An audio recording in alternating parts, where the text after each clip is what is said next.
Hello students, welcome to the Gurukul online. और आज हम डिस्कस करेंगे do you think the advantages outweigh the disadvantages ऐसे को। इसमें भी आपने इंट्रोडक्शन BP1 BP2 और कंक्लूजन ही राइट डाउन करना है, जैसे आप दूसरे एसेस में करते हो राइटिंग टास्क 2 के। और इंट्रोडक्शन में सेम थिंग है, general line, paraphrase the statement और thesis line. General line totally optional है, जैसे आपने पिछली वीडियोस देखी हैं उसी तरह से आपने पैराफ्रेज करना है स्टेटमेंट को।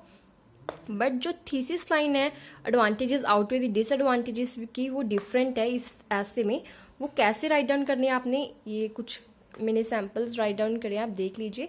आई consider that the drawbacks of this phenomena surpasses from its benefits. अगर आपको लग रहा है कि जो स्टेटमेंट है उसके ड्रॉबैक्स ज़्यादा हैं बेनिफिट से, तो आपने ये थीसिस लाइन लिखनी है। और अगर आपको लग रहा है कि उसके मेरिट्स ज़्यादा हैं डिमेरिट्स के, तो आपने ये लाइन लिखनी है। I consider that the merits of this phenomena surpasses from its demerits. अगर आपको लग रहा है कि उसके एडवांटेजेस ज़्यादा हैं डिसएडवांटेजेस से, तो आपने ये लिखनी है। अगर आपको लग रहा है डिसएडवांटेजेस ज़्यादा है और एडवांटेजेस कम है, तो आपने ये राइट डाउन करना है। कुछ और सैम्पल्स हैं थीसिस लाइन के, वो भी मैं आपको बताती हूँ। चलिए आगे चलते हैं। और एक ये सैम्पल है, I consider that the associated drawbacks are far more severe. अगर आपको लग रहा है कि जो ड्रॉबैक्स है वो ज़्यादा है एडवांटेजेस से, तो आपने ये थीसिस लाइन लिखनी है। अगर आपको लग रहा है कि बेनिफिट्स ज़्यादा हैं डिसएडवांटेजेस से या ड्रॉबैक से, तो आपने ये थीसिस लाइन लिखनी है। I consider that the associated benefits are far more severe. Okay students, ये दो एक हैं जो आपने ध्यान रखना है कि अगर आपको लग रहा है कि ड्रॉबैक्स ज़्यादा हैं तो आपने ये लिखनी है, अगर आपको लग रहा है बेनिफिट्स ज़्यादा हैं तो आपने ये थीसिस लाइन लिखनी है। एक सैम्पल और है थीसिस लाइन का, वो भी मैं आपको बता देती हूँ। और एक ये थीसिस लाइन है, I cogently believe that the merits of this phenomena are far more than its demerits. अगर आपको लग रहा है कि जो इस चीज़ के मेरिट्स है, मतलब एडवांटेजेस हैं, वो ज़्यादा हैं डिसएडवांटेजेस से, तो आपने ये थीसिस लाइन भी आप लिख सकते हो। और अगर लग रहा है कि आपको डिसएडवांटेजेस ज़्यादा हैं बेनिफिट से, कॉन्स ज़्यादा हैं प्रोज से, तो आप ये लाइन थीसिस लाइन यूज कर सकते हो। I cogently believe that the cons of this phenomena are far more than its pros. तो आप कोई भी, अगर आपको जैसे भी आपको सूटेबल लग रही है, आप वो थीसिस लाइन को यूज कर सकते हो अपनी इंट्रोडक्शन में।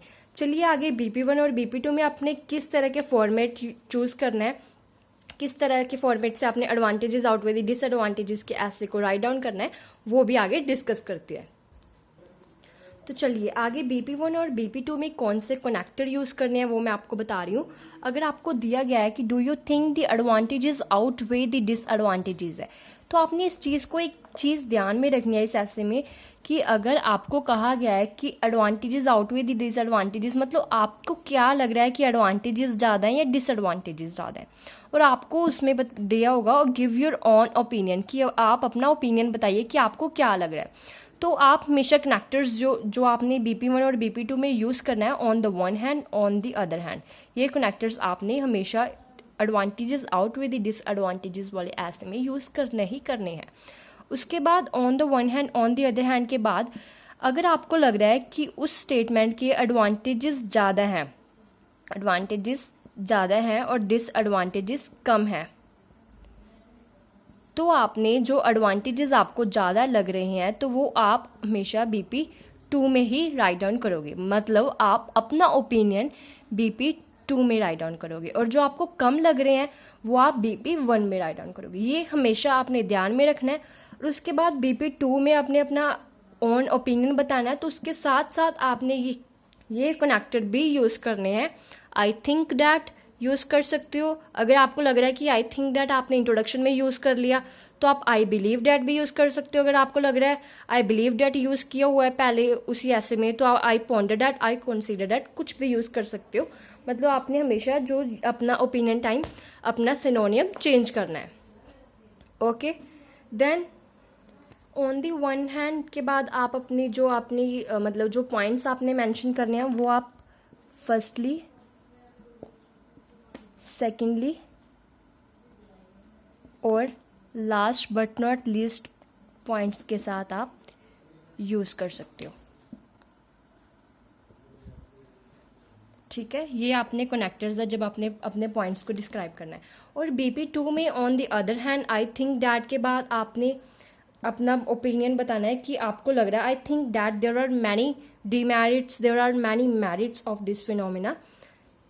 ओके, मैं आपको वो बता देती हूँ और आप इस तरह से राइट डाउन कर सकते हो। On the other hand I think that there are many demerits.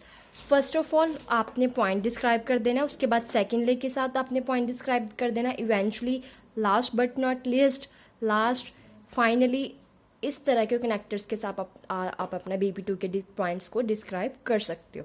चलिए आगे हम कंक्लूजन की बात करते हैं कि एडवांटेजेस आउटवे द डिसएडवांटेजेस में आपने कंक्लूजन को कैसे राइट डाउन करना है।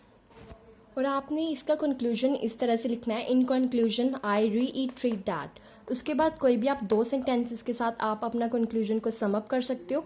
और एक चीज़ क्या है कि अगर आपको लग रहा है गिव योर ओन ओपिनियन दिया गया है, तो आपने अपना ओपिनियन एक तो इंट्रोडक्शन की थीसिस लाइन में बताना है और BP2 के कनेक्टर के साथ बताना है, जैसे आपने बताया था on the other hand I believe that, I ponder that. Thesis line में भी आपने बताया था, जब आपको कहा गया था राइट डाउन के time, I consider that the drawbacks of this phenomena surpasses it's benefits.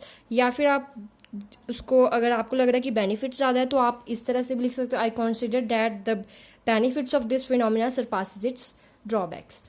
और एक आपने कंक्लूजन में बताना है, जैसे अब बताया, in conclusion I reiterate that. तो ये इस तरह से आपने कुछ अपने ओपिनियंस को डिस्क्राइब करना है, एडवांटेजेस आउटवे द डिसएडवांटेजेस की ऐसे में। तो आपको मैं इसका एक फॉर्मेट सैम्पल भी आपको ऐसे का राइट डाउन करके बताऊंगी कि आपने किस तरह से उसको अपने फॉर्मेट के अकॉर्डिंग आपने अपना ऐसे राइट डाउन करना है, ताकि आप इजीली से 5 बैंड स्कोर ले सकते हैं। तो स्टूडेंट्स, इसको फॉर्मेट को फॉलो कीजिए और आप इजीली से 5 बैंड स्कोर ले सकते हो। आपके आइडियाज़, आप अपना जो सिनोनियम्स है वो अपना मतलब याद कीजिए ज़्यादा से ज़्यादा। और थैंक यू सो मच, मेरे चैनल को फॉलो कीजिए, अपने फ्रेंड्स के साथ शेयर कीजिए। Thank you.